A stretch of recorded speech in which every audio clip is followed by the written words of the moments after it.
Hi friends, respiration in human beings. आज की topic में हम पढ़ेंगे कि ह्यूमन बींग्स में रेस्पिरेशन कैसे होता है। Friends, the respiratory system provides oxygen for respiration, यानी कि हमारी बॉडी को ऑक्सीजन कौन देता है? Respiratory system. रेस्पिरेटरी सिस्टम यानी कि हमारी नाक, हमारे फेफड़े, हमारे लंग, हमारे डायफ्राम, हमारी ट्रैकिया वगैरह वगैरह।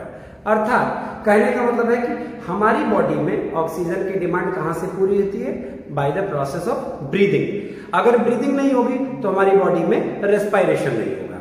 ब्रीदिंग का मतलब होता है taking in oxygen and give out carbon dioxide, यानी कि सांस को अंदर लेना, ऑक्सीजन को अंदर लेना, ये हो गया ब्रीदिंग इन। ब्रीथ मतलब होता है इनहेलेशन, यानी किसी चीज को अपने अंदर सूंघना, मतलब उसे अपने अंदर में लेना। यानी कि ऑक्सीजन जब हमारी बॉडी में नाक के जरिए, हमारे लंग्स के जरिए हमारी बॉडी में पहुंचता है तो ये प्रोसेस हो गया इनहेलेशन, और यही जब कार्बन डाइऑक्साइड बाहर निकलता है तो ये हो गया एक्सहेलेशन, अर्थात ब्रीदिंग आउट। तो breathing in means taking in oxygen and breathe out means exhalation, यानी कि कार्बन डाइऑक्साइड का बाहर निकलना। फ्रेंड्स, आपको एक क्वेश्चन आपसे पूछा जा सकता है कि रेस्पिरेटरी सिस्टम जो ऑक्सीजन देता है तो उससे क्या होता है? तो उससे क्या होता है? प्रोसेस ऑफ रेस्पिरेशन होता है, और रेस्पिरेशन से क्या होता है? ब्रेकडाउन ऑफ ग्लूकोज होता है, और ब्रेकडाउन ऑफ ग्लूकोज से क्या होता है? हमें एनर्जी मिलती है। नेक्स्ट, एंड ब्रीदिंग, एक बार फिर देखिए कि हम लोग यहाँ पे कह रहे हैं कि ब्रीदिंग जो होता है ये दो प्रोसेस को इन्वॉल्व करता है, इनहेलेशन एंड एक्सहेलेशन। अर्थात एक ब्रीदिंग में, सिंगल ब्रीदिंग में दो चीजें काउंट की जाती हैं।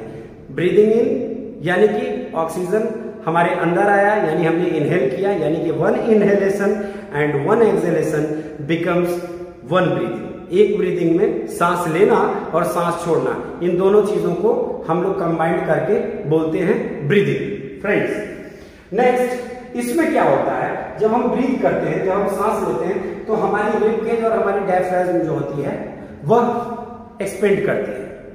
जैसा कि आपको बताया, जब भी हम सांस लेते हैं तो आपने देखा होगा कि हमारे लंग्स एक्सपेंड कर जाते हैं, जिसकी वजह से हमारी चेस्ट कैविटी बड़ी हो जाती है। हमारी चेस्ट कैविटी बड़ी हो जाती है, हमारा पेट फूल जाता है जब हम सांस अंदर लेते हैं, और जब हम सांस छोड़ते हैं तो हमारी रिब केज, हमारा जो चेस्ट कैविटी है वो छोटा हो जाता है, वो स्मॉल हो जाता है। क्यों? क्योंकि जो अंदर में एयर थी वह निकल गई। इस चीज को हम लोग डिटेल में पढ़ेंगे कि respiratory system in human being कैसे ये प्रोसेस होता है। फ्रेंड्स, अगर आपको इस टॉपिक में किसी भी प्रकार की कोई भी डाउट हो तो कमेंट सेक्शन में टॉपिक लिख करके प्रश्न जरूर पूछें। Thank you. हाय फ्रेंड्स, अब हम ह्यूमन रेस्पिरेटरी सिस्टम पढ़ने जा रहे हैं। फ्रेंड्स, सबसे पहले आप अपने आप को, इस डायग्राम को देखने से पहले अपने आप को देखो। आप सांस लेने के लिए सबसे पहले किस चीज का इस्तेमाल करते हो? नाक का। यानी कि हम अगर कहें कि रेस्पिरेटरी ऑर्गन में सबसे पहले क्या आता है, फर्स्ट एंड फॉरमोस्ट क्या है, तो वो नोज है। नोज और माउथ ये दोनों ही ऑक्सीजन को हमारे लंग्स तक पहुंचाने में मदद करते हैं। ये जो नोज है इसमें दो हॉलो स्पेसेस आपको दिखते हैं जिसे हम नॉस्ट्रिल्स कहते हैं। इन दोनों हॉलो स्पेसेस को हम लोग कहते हैं नॉस्ट्रिल्स, और ये नॉस्ट्रिल्स में प्रेजेंट होते हैं नेजल हेयर्स एंड म्यूकस। अर्थात नाक होता है, नाक में दो छेद होते हैं, एंड दोनों छेद में ढेर सारे बाल होते हैं, और ये अंदर में एक लेयर से प्रोटेक्ट होता है जिसका नाम है म्यूकस। तो सबसे पहला प्रश्न उठता है कि नाक में बाल क्यों है, नेजल हेयर क्यों प्रेजेंट होते हैं? फ्रेंड्स, आपको पता ही है कि अभी हमारी एयर की क्वालिटी कितनी खराब हो चुकी है, कितने डस्ट पार्टिकल्स एयर में एसोसिएट होते हैं, कितने अनवांटेड चीजें जो हमारी बॉडी के लिए हार्मफुल हैं वो सांस के जरिए हमारे अंदर जा सकते हैं। तो कुल मिलाकर के जिस प्रकार से चाय बनाते वक्त हमारे पास एक छानने के लिए छन्नी होती है जिससे हम उस बड़ी बड़ी चाय पत्ती और वैसे डस्ट पार्टिकल्स को प्रिवेंट करते हैं उस कप में जाने से, उसी तरह से लंग्स तक उन एयर को पहुंचने से पहले प्योरीफाई करने का काम, उनको छानने का काम हमारे नेजल हेयर्स करते हैं। फ्रेंड्स, इसके बाद यहाँ एक कॉमन पैसेज होता है जिसे हम फायरेंक्स कहते हैं। ये वो पैसेज होता है जहां से फूड भी एंटर करता है और जहां से विंड भी एंटर करता है। दोनों एक कॉमन पैसेज होते हैं, हालांकि बाद में जाकर के स्पेशलाइज्ड हो जाते हैं। एक विंड पाइप में वहां से एक ब्रांच चली जाती है और दूसरी ब्रांच जो है वो डाइजेस्टिव सिस्टम को कनेक्ट करती है, जिसे हम ओसोफेगस या फूड पाइप कहते हैं। फ्रेंड्स, यहाँ पर अंदर में जहां से हम खाना अपने अंदर लेते हैं और जहां से हमें ऐसा महसूस होता है कि अंदर ऑक्सीजन पहुंच रही है, यहाँ पे एक पैलेट होता है, एक बोनी पैलेट होता है, वहां से ऑक्सीजन अंदर एंटर करती है। फ्रेंड, ऑक्सीजन जब एंटर करती है तो बोनी पैलेट होते हुए वो टच करती है ट्रैकिया।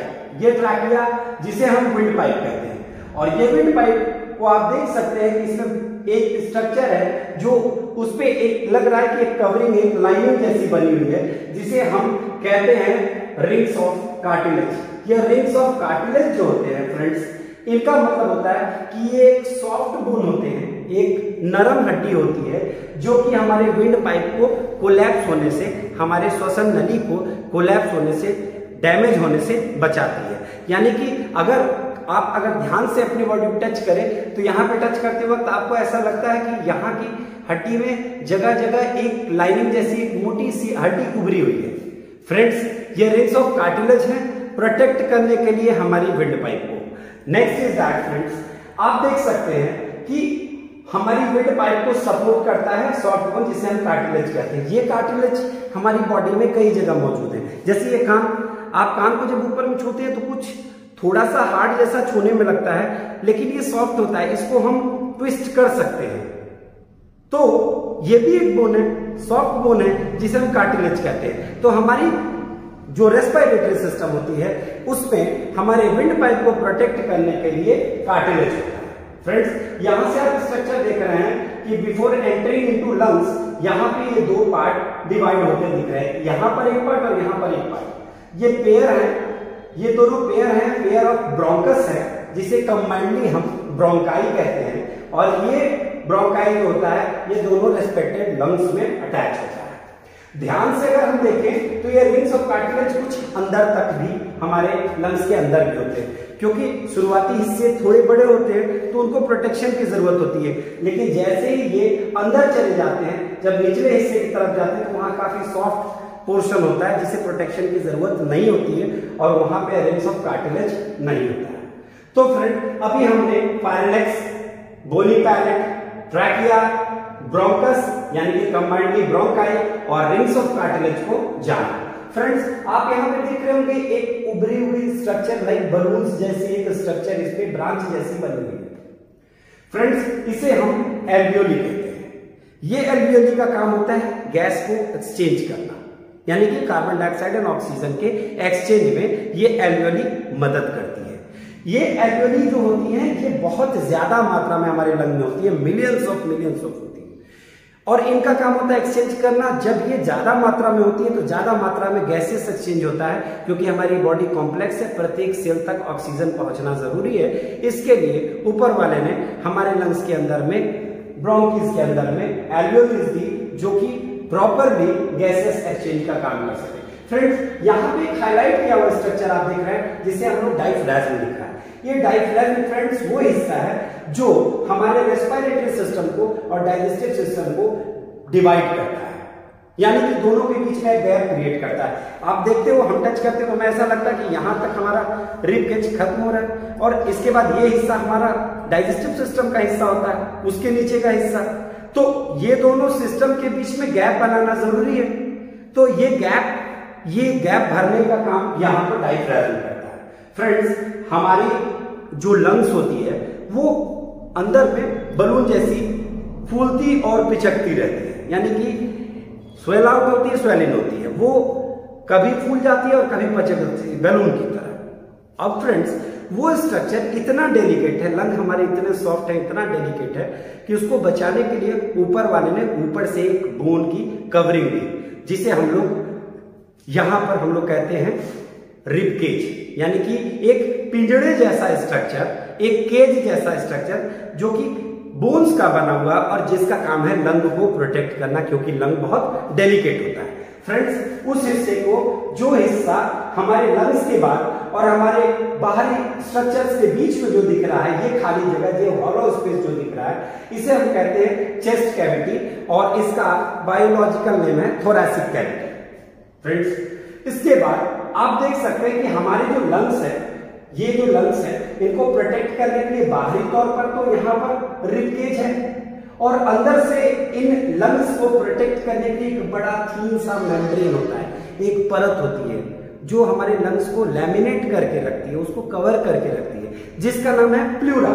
सो फ्रेंड्स, ओवरऑल इस ह्यूमन रेस्पिरेटरी सिस्टम को समझने का सबसे बेहतर तरीका है कि हमने सांस ली, सांस पहुंची हमारे नाक के दोनों छेद से, यहां पे इसे हम लोग बायोलॉजिकली नॉस्ट्रिल्स कहते हैं। ये नॉस्ट्रिल्स से जब अंदर में एयर एंटर करती है तो वो पहुंचती है सीधे हमारे कहां पे, फारेनिक्स पे। ये फारेनिक्स कॉमन पैसेज होता है जहां आप देख सकते हैं कि भोजन भी अंदर आता है और श्वसन प्रणाली के जरिए हमारी हवा भी अंदर आती है। यहां से ये फारेनिक्स आगे बढ़कर के ट्रैकिया यहां पर होता है, और ये ट्रैकिया होता है विंड पाइप। ये विंड पाइप का काम ये होता है कि ये दोनों लंग्स में जाकर के अटैच होता है by the medium of bronchus, और ये ब्रोंकस दोनों साइड के लंग्स में एक पेयर में मौजूद होते हैं। इन ब्रोंकस के साथ अटैच होती है हमारी एल्वियोली, जिसे हम एयर सैक्स भी कहते हैं, और ये एयर सैक्स काम करते हैं बलून्स की तरह जो कि एक्सचेंज ऑफ गैसेस करता है।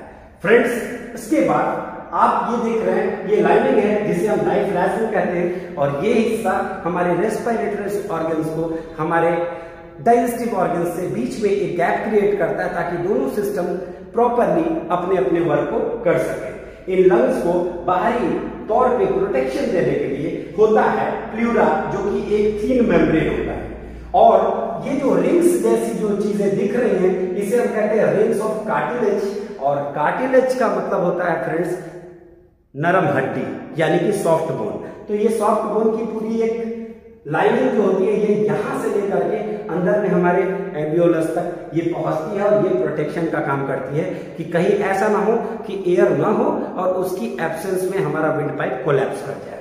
सो फ्रेंड्स, समरी ये है कि ये हमारा जो रेस्पिरेटरी सिस्टम है ये इसमें बहुत सारी चीजें इन्वॉल्व होती हैं जो हमारे प्रोसेस ऑफ रेस्पिरेशन को कैरी करने में मदद करती है। फ्रेंड्स, अगर आपको मेरा यह वीडियो पसंद आया हो तो इस चैनल को लाइक करें, शेयर करें एंड सब्सक्राइब करें। Thank you.